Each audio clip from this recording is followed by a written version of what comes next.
How the heck are you guys doing today? My name is Drewxcifer and welcome back. This is part 2 of a 2-part video series of a video that I am calling The One Thing That Makes Me Fail at Everything I Do.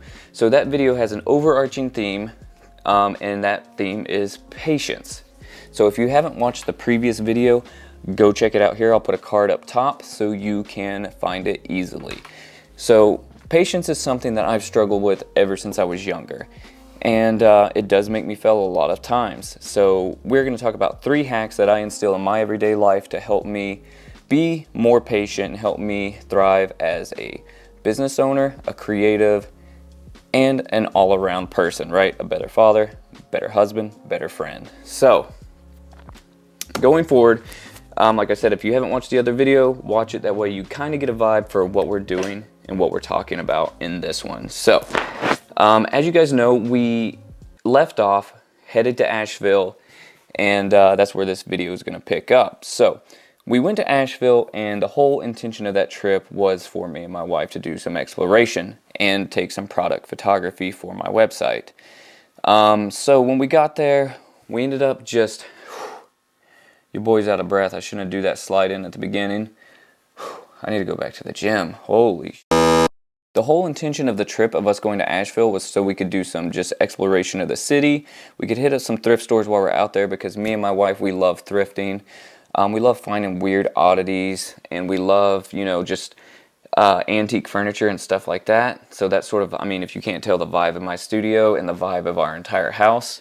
But so that was the main reason for the trip, but I thought that I could also maybe kill 2 birds with 1 stone and just do some product photography for the website while we were out there.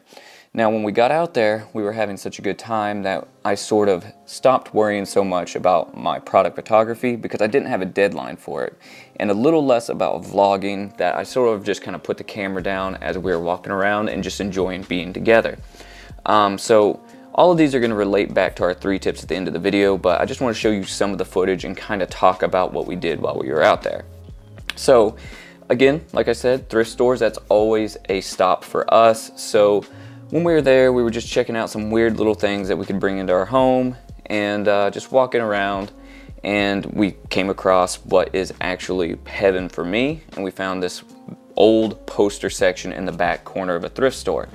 If you guys don't know, I love vintage horror posters, and the older they are, and if they're a foreign release, the better. So of course I had to dig through these just to see what I could find. There were some cool ones, although I didn't really find anything that I had to have. In addition to that, we found some cool horror books, and the funny thing about it is, earlier, I don't know if you guys remember, I ate shit on my skateboard when I was out walking Simon before we headed to Asheville. So the funny thing, to bring it all together, was I found some vintage skateboards. And by vintage, I mean probably from the 90s, early 90s to mid 90s, and they were Nash. If you used to skateboard and you're sort of in your 30s or so, then you remember Nash boards. That was sort of the brand that a lot of people started on or skated with in the 90s. They wanted too much for these. I can't remember the price exactly, or I would have loved to just grab one and just have one for old time's sake, and I would probably skate it. In addition to thrift stores, we always check out the local cemetery, and that's just because we're weirdos, and we really enjoy the vibe of like just checking out the architecture of the tombstones and the mausoleums, and they're sort of just like a park. Like a big cemetery is like a park, and it's quiet, and you can just walk around and enjoy nature. So we always check those out. So we came across this one, and as we were driving through it, we saw that there was an open mausoleum. So being the weirdo I am, hopped out, wanted to look around, went inside and checked it out. That's the footage you're seeing here. And then we came across like a military burial ground that had a really creepy vibe to it. All respect to the troops, but it was kind of creepy. And so I just fired off some shots out there just to use at a later date. So we had a really good time in Asheville, and like I said, sometimes you have to know when you're out spending time with your family. Like, you can work and have family time, and you can kind of combine those, but a lot of times your work or your family time is going to suffer, right? So you have to know when to just put the camera down and embrace the moment. So that brings me to tip number 1, guys, of my 3-tip hacks for having more patience, and that is mindfulness. So I have started really developing mindfulness in the past year or so, and what I mean by this is embracing the moment. So a lot of times when you're on holiday, you're on vacation, or you're just not working, right? Like that time seems to pass you by so quick. You get caught up in the things you have to do, you get caught up in your itinerary, and you get caught up in what am I going to do next after I finish this, right? Like when you're on vacation, you're already thinking about what am I going to do when I get home and all the stressors of being at home. So being in the moment and embracing the moment will really help you be more patient, and it'll also help you have a more vivid memory of that moment. So, for example, as we were walking through the thrift store, I started vlogging a little bit, but I put the camera down. And when I put the camera down, I started really realizing that I'm paying attention to the things that my wife is picking up. I'm paying attention to where they're located in the store in case I want to go back and get them. I'm also paying attention to the price of those things, right? So if I wanted to go back and maybe get something to surprise her with, I know how much money I need. I know where it's located in the store. I know what thrift store it's in. And I know how surprised she would be if I got that thing, right? So mindfulness is a good one. And like I said, your vivid memories, like a lot of these memories when I'm practicing mindfulness, I can remember the smell, I can remember my state of mind, I can remember who I was there with and their emotions. So mindfulness, just pay attention to the situations you're in and the experiences you're having, and not only will you enjoy them more, but you will become more patient as well. So tip number 2, guys, is acceptance. And that is about not rushing greatness or not rushing your greatness. And it's taking time and understanding that it takes time to get where you're trying to go and achieve your goals. Like the fake it till you make it mentality is super toxic, and it's a dangerous place for you to live in, as well as, thinking you're going to achieve overnight success, because that is not realistic. Of course, some people get that, but it is so rare for that to happen that you should never bank on that being your go-to, right? So the way acceptance is going to help you have more patience is understanding that you have to put in the hard work, understanding that you're not going to get immediate results and instant gratification, and that it's going to take time. It was Casey Neistat that said in one of his vlogs when somebody asked him what keeps him motivated, and he said that he is currently here and his goals are here, and everything in between is hard work. So in order to get you through all this hard work, it's going to require loads of patience. And I kind of prescribe by that ever since I heard him say that. And it's kind of kept me not only humble, but grounded in realizing that, not just growing a YouTube channel is really hard, but growing a business and just having patience with people, developing relationships, it's hard and it takes time.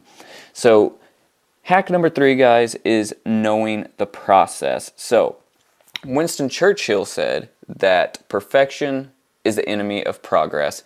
So you need to understand that not everything that you do has to be perfect, but you do need to understand that you need to make progress towards your goals.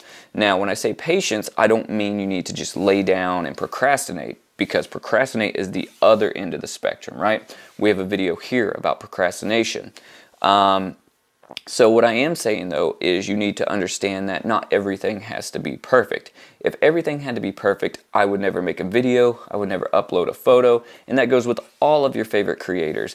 Like a lot of my vlogs, a lot of these videos are super raw, and that is the way I want them to feel. I want it to feel like you are sitting across from a table with me, we're having coffee, we're just hanging out, right? I don't want a lot of these videos to feel like you're watching a movie. I don't want you to feel like you are sitting in a theater watching me live my life. I want you to feel like you're here hanging out, living my life with me. So, perfection is not necessary because we could do all kinds of things on these channels. I'm a cinematographer by trade. Like I could, make sure I have the black bars. I could be shooting in anamorphic. I could be shooting with a cinema camera, and I could be doing things and just having a score come in and all that. But perfection, that is perfection. I don't want something so polished. It is not necessary. Not necessary for me to deliver these messages I'm trying to give you. As well as when you're creating, you're learning, right? Like, I would rather watch your come up than watch your pinnacle, right? And you have to understand that, like, knowing the process it's about the journey. It's not about the destination. It's about enjoying the process and knowing it and understanding it's going to be hard and understanding that that's the fun part, is solving all these puzzles. Once you start unlocking that part of your brain, you will develop more patience. You'll understand that here's all the things I have to do to get where I want to go, knowing the process. And once you know that, once you know you have all these hurdles, instead of thinking that you're going to just teleport to your destination, the better off you will be. So I want to leave you guys with 2 cool videos that I watched, and I watched them recently, and they're from a YouTuber called SunnyV2, and it is about PewDiePie, and it is about Notch, the creator of Minecraft. And they're kind of depressing videos in a way, but they kind of talk about how they enjoyed creating, and once they finally reach that pinnacle of success, they're just not really happy anymore, and they're just not really like creating anymore. So really enjoy being in the trenches, and really enjoy the process. So guys, if you're getting any value from these, make sure that you're dinging the bell, you're hitting the subscribe button, and give it a like. Also, communicate with me in the comments. If you have any better tips for patience, I would absolutely love for you to give them to me, because I'm always trying to self-improve, and I would love to incorporate some of your tips into my daily life. But as always, guys, onwards and upwards, and I'll see you tomorrow.